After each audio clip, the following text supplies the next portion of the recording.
मिश्रा जी इस वक्त हमारे साथ भारतीय जनता पार्टी के नेता फोन लाइन पर जुड़ चुके हैं। कपिल मिश्रा जी, लगातार तस्वीरें हम दिखा रहे हैं अपने दर्शकों को, आप इसको आतंकी हमला बता रहे हैं।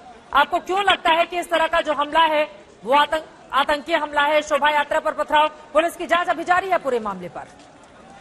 देखिए, ये छतों पे इतने पत्थर आना ये कोई संयोग नहीं हो सकता, ये केवल प्रयोग हो सकता है। और हम करौली में देख चुके, खरगोन में देख चुके, और आज देश की राजधानी में ये करने की बेशर्म कोशिश की गई है। एक चीज आपको समझनी होगी, ये जहांगीरपुरी का इलाका कौन सा इलाका है? ये जहांगीरपुरी का इलाका वही इलाका है जहाँ पे दिल्ली दंगों की चार्जशीट में लिखा हुआ आया है कि बांग्लादेशी घुसपैठिए यहाँ से दंगे करने के लिए बुलाए गए थे, और ये बांग्लादेशी घुसपैठियों की बस्ती है। अगर यहाँ पे गैरकानूनी घुसपैठिए ऐसे पत्थर चलाने की हिम्मत करने लगे तो ये बर्दाश्त के बाहर की चीज है। और मुझे लगता है कि इस बस्ती के हर एक घुसपैठिए के कागज की पहचान होनी चाहिए और गैर कानूनी लोगों को यहाँ से निकालना चाहिए। और जो इलाज खरगोन में हुआ, बुलडोजर वाला इलाज, वो अब जहांगीरपुरी में करने का समय आ गया है। आपका ट्वीट में देख रही हूँ, आपने कहा है हनुमान जन्मोत्सव पर हुआ पथराव आतंकी हरकत है। बांग्लादेशी घुसपैठियों की बस्ती अब भारत के नागरिकों पर हमले करने की हिम्मत करने लगी है और इनके कागज चेक करके इनको बाहर किए जाने चाहिए। आप इतने ठोस आधार पर कैसे बोल सकते हैं कि ये इन्हीं की या किसकी हरकत है? क्योंकि पुलिस की जांच तो अभी जारी है। पहली बार तो हुआ नहीं है, दिल्ली के दंगों में भी छतों में ऐसे ही पत्थर मिले थे, करौली में भी ऐसे ही पत्थर मिले, हिम्मतनगर में भी ऐसे ही पत्थर मिले, खरगोन में भी ऐसे ही पत्थर मिले। छतों पे पत्थर पहले से आ कहां से रहे हैं? और शोभा यात्रा के ऊपर पथराव दिल्ली में करना, इसको आतंकी हरकत ही माना जाएगा, दहशत फैलाने की कोशिश माना जाएगा। और इसके लिए अब सबूतों की बहुत ज्यादा कमी रह नहीं गई है, क्योंकि दिल्ली के दंगों की चार्जशीट में इसी इलाके का नाम मेंशन है, जिसमें उमर खालिद ने खुद बोला है कि जहांगीरपुरी से बांग्लादेशी घुसपैठियों को बुला के रास्ते जाम कराएंगे। जहांगीरपुरी में ये जो हुआ है ये संयोग नहीं है, ये प्रयोग है, और इसको कानून की शक्ति से कुचला जाना बहुत जरूरी है। यहाँ पर अब मेरा अगला सवाल होगा, आप बता रहे हैं बांग्लादेशी घुसपैठिए और इसके जरिए दरअसल एक विशेष समुदाय को, कपिल मिश्रा जी, आप कटघरे में भी खड़ा करने की कोशिश कर रहे हैं। नहीं, कटघरे में खड़ा नहीं कर रहा, मैं सीधे सीधे बोल रहा हूँ इन लोगों ने किया है। इसमें कोई सवाल, कोई शंका रह गई है क्या? दिखाई नहीं दे रहा है क्या कौन लोग कर रहे हैं, किनको बुरे लग रहे हैं रामनवमी के जुलूस और हनुमान जी के जुलूस? ये तो सामने से दिख रहा है, पूरे देश में दिख रहा है। और इस प्रकार के इलाकों को आइसोलेट करने के लिए बयान दिए जा रहे हैं। ये सवाल पूछा जा रहा है कि शोभा यात्रा उस राह से गुजरने वाली थी, क्या इसको लेकर परमिशन थी या नहीं थी?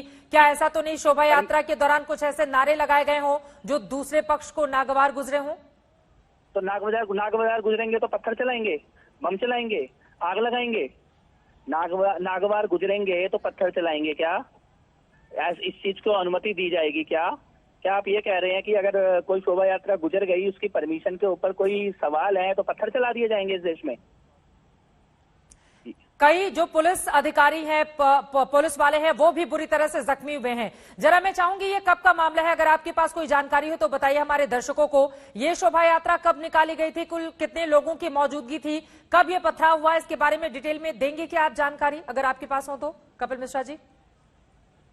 नहीं, आज हनुमान जी का जन्मोत्सव है, देश भर में इस प्रकार के कार्यक्रम हो रहे हैं, और उन्हीं कार्यक्रमों के सिलसिले में ये शोभा यात्रा वहां पे निकाली गई है। दिल्ली में और देश में कई जगह पे निकाली गई है, लेकिन रामनवमी के समय से ये देखने में आ रहा है कि जहां पर भी शांतिपूर्ण शोभा यात्रा निकल रही है, वहां पे टारगेटेड, प्लान्ड तरीके से अटैक किए जा रहे हैं, दहशत फैलाने की कोशिश की जा रही है।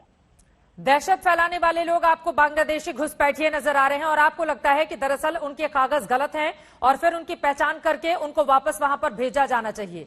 तो ये काम तो आपकी सरकार ही करेगी।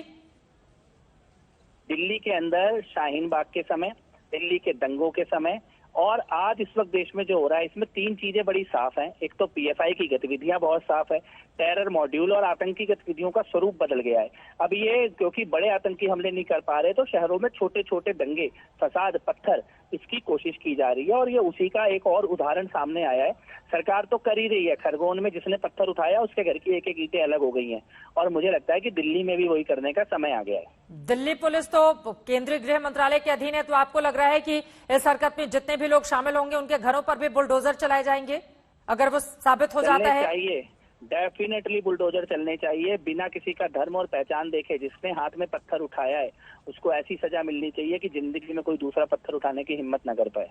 चलिए, शुक्रिया आपका। कपिल मिश्रा जी बीजेपी के नेता हमारे साथ जुड़े हुए थे। उनका ये कहना है कि दरअसल ये एक आतंकी हरकत है। कपिल मिश्रा का कहना है दिल्ली के जहांगीरपुरी में हनुमान जन्मोत्सव पर हुआ पथराव आतंकी हरकत है। बांग्लादेशी घुसपैठियों की बस्ती अब भारत के नागरिकों पर हमले करने की हिम्मत करने लगी है।